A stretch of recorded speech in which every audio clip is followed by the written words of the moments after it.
Welcome to Fast Tip Friday. This is Amy Bowser-Rollins with Litigation Support Guru. In today's tip, I want to share with you how to use column mode in each of the three text editors, and more specifically, how to replace columns of data. So this is Notepad++. To go into column mode, you have to remind yourself what the keystrokes are. So we're going to go to Edit Column Mode, and it reminds you what they are. So we're going to use the Alt-Shift arrow.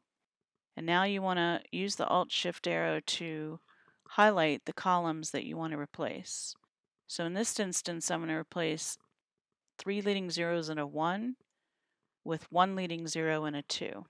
In Notepad++, once you have the columns highlighted, you can just start typing. So we want 1 leading 0 and a 2 instead.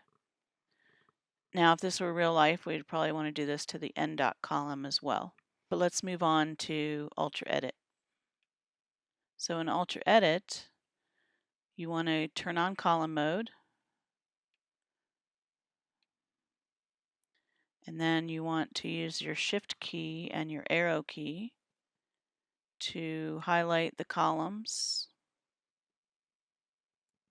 and go back to column, insert fill. We're using the fill option this time, and let's say that we want this to be 1 leading 0 and a 2. And now we have it. So that's how to do it in UltraEdit. And again, we're not going to spend time doing it to the end doc today. And then the last one is TextPad. So for TextPad, you want to turn on block select mode.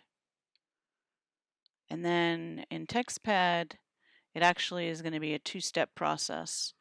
So we want to replace the first 2 zeros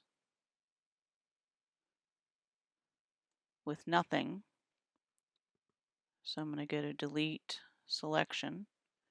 And then we're going to replace the 0, 1, which is where we want our 0, 2 to be.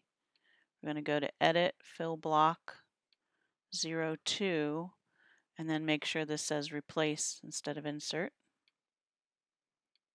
And that's how we get it done in TextPad. Okay, hope you can put this to good use.